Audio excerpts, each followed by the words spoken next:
కర్నూలు జిల్లా ఎమ్మికనూరు పట్టణ కేంద్రంలోని ప్రభుత్వ ఆసుపత్రిలో విధులు నిర్వహిస్తున్న సూపరింటెండెంట్ మైత్రి అవినీతికి పాల్పడుతూ ఆడబిడ్డల కాన్పుల విషయంలో ఆశా వర్కర్ల అడ్డుగా పెట్టుకుని డబ్బులు లాగుతూ బీదవారిని ఇబ్బంది పెట్టడం సరికాదని రాష్ట్ర మహర్షి వాల్మీకి రిజర్వేషన్ ప్రజా సమితి గౌరవ అధ్యక్షులు కొండయ్య అన్నారు. అనంతరం ఆమె భర్త కూడా డాక్టర్గా ప్రభుత్వ ఆసుపత్రిలో విధులు నిర్వహిస్తున్నాడని, సక్రమంగా ప్రభుత్వ ఆసుపత్రిలో డ్యూటీ నిర్వహించడం లేదని, ఆయనతో పాటు వేరే వారిని కూడా డాక్టర్ని, స్టాఫ్ నర్సుల్ని, సెక్రటరీ గార్డ్స్ ని కూడా ఇబ్బంది పెడుతుందని, ఇంత జరిగినా కూడా డిఎంఓకి, డిఎంహెచ్ఓకి, ఆర్ఓకి ఫిర్యాదు చేసినా పట్టించుకోలేదని బాధితులు వాపోయారు. ఈ ఆడబిడ్డల కాన్పుల విషయంలో ఆశా వర్కర్లను అడ్డుగా పెట్టుకొని వేల కొద్ది డబ్బులు లాగుతూ ఆ బీద వాళ్ళని ఇబ్బంది పెట్టడము సరైన పద్ధతి కాదు.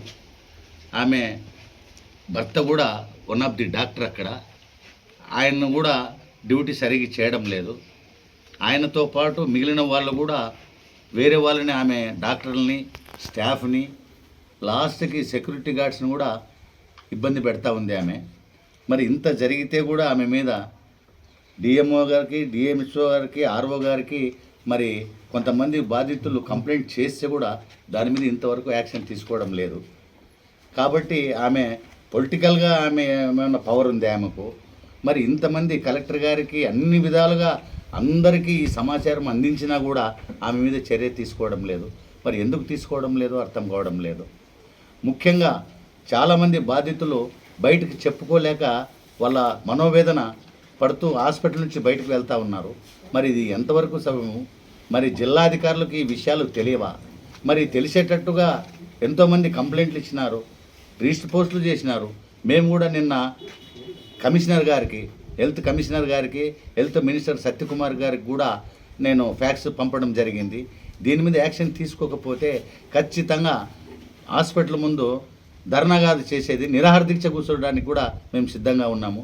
అన్ని సంఘాలని కలుపుకొని దీక్షకు తొందరలోనే ఆమె మీద యాక్షన్ తీసుకోలేకపోతే మేము ఖచ్చితంగా ఆడ నిరాహార దీక్ష టెంట్ వేసి ఆడే కూర్చుంటాము. ఆమెని ఫస్ట్ ఇమ్మీడియట్గా సస్పెండ్ చేయాలా. ఆమె అమ్ముకున్న సొమ్ము కూడా రికవరీ చేయాలా. ఆమె స్క్రాచ్ అంతా అమ్ముకునింది, అమ్మి మిగిలిన వాళ్ళ మీద తోస్తూ ఉంది. వాళ్ళు కూడా భయపడుతున్నారు స్టాఫ్. మేము ఆ రోజు ఏదో సంతకాలు పెట్టినామో మాకు తెలియక ఈరోజు ఇన్స్పెక్షన్కి వస్తూ ఉంది, మరి మేము ఏం చేయాలా అనే పరిస్థితుల్లో వాళ్ళు కొట్టుమిట్టాడుతున్నారు.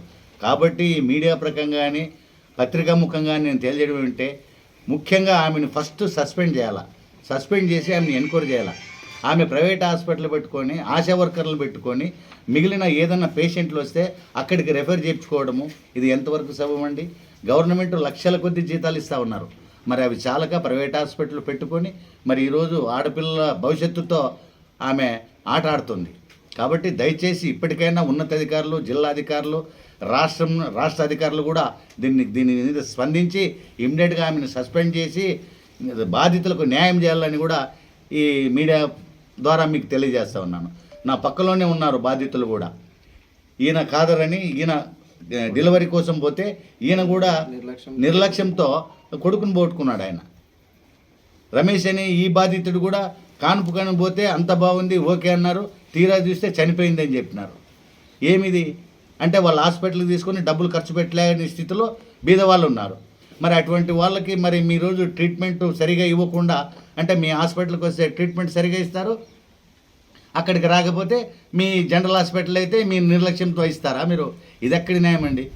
బీద ప్రజలు ఎంతో చుట్టుముట్టు గ్రామాల నుంచి ఒక ఉండేది మనకు జనరల్ హాస్పిటల్ ఇక్కడ పెద్దది, ఇంకా 100 పడకలు కూడా కాలేదు. ఉండే పడకలకే ఈరోజు ఇంత దౌర్భాగ్యం పరిస్థితి ఉంది. ఇంకా 100 పడకల పరిస్థితి వస్తే ఇంకా ఎన్ని ఘోరాలు నేరాలు జరుగుతాయో అర్థం కావడం లేదు. సిజరింగ్ చేయాల్సి వస్తే ఒక్కొక్క పేషెంట్ దగ్గర 3,000, 4,000, 5,000 కలెక్షన్ చేస్తూ ఉన్నారు. మరి కలెక్షన్ చేసేటప్పుడు గవర్నమెంట్ ఆసుపత్రి ఎందుకు? ఇంకా వీళ్ళు ఇంత స్టాఫ్ ఎందుకు? ఇదంతా ఎందుకు? అక్కడికి వచ్చిన వాళ్ళంతా ప్రైవేట్ హాస్పిటల్కి వెళ్ళాలని చెప్పేసి బోర్డు వేసేయండి. ఊరికే వాళ్ళు ప్రైవేట్ హాస్పిటల్కి వెళ్తారు. అంటే మీ దగ్గరికి వస్తే మా ప్రైవేట్ హాస్పిటల్కి రండి. ఇంకోటి ఆమె ప్రైవేట్ హాస్పిటల్లో చెకప్ చేసుకుంటేనే మళ్ళీ అక్కడికి పోతే అక్కడ ట్రీట్మెంట్, అక్కడికి పోకపోతే ట్రీట్మెంట్ లేదు.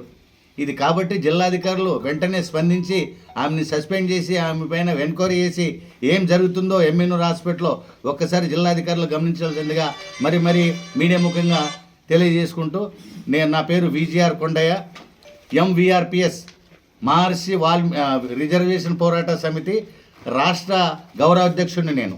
మరోసారి చెప్పను. నువ్వా నేనా డాక్టర్ అనింది అంటే ఒక డాక్టర్ మాట మనం వినాల్సిందే కదా. ఒక పేషెంట్ 12వ తారీఖు 8 టెస్టులు ఉన్నాయంటే మా మామూలు మెడికల్ మామూలు ఫోన్ చేసి కనుక్కుంటే ఏమో నాకు తెలుదా అన్నారు వాళ్ళు.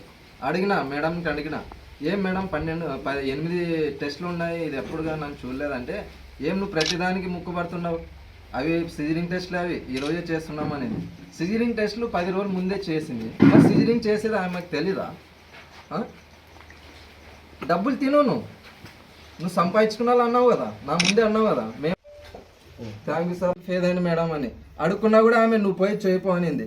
ఇది కాదు చూడ, ఇది చేయాలి అంటే మేడం డేట్ వెళ్ళిపోయింది, ఇది చేయాలి అంటే చేయపో మరి అనేనని.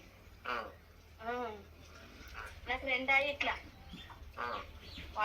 పిల్లలు రమేష్ గారు చెప్పినాను కదా ఆల్రెడీ, కరెక్ట్ సంవత్సరం అయింది.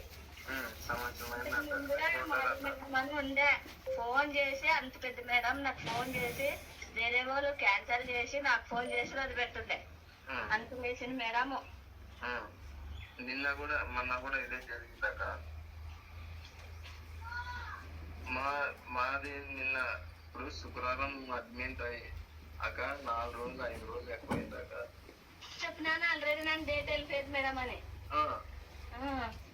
ఇది డేట్ అయిపోయింది మేడం అంటే అక్కడ ఇంత నా వద్ద ఇన్ని ఎవిడెన్స్ ఉన్నాయి సార్, మరి ఎందుకు పట్టించుకోవడం లేదు? పేరు వచ్చేసి రమేష్. గత సంవత్సరంలో కూడా నా కొడుకు డెలివరీ టైంలోన మైత్రి మేడం గారు నిర్లక్ష్యం కారణంగా నా కొడుకు చనిపోవడం జరిగింది.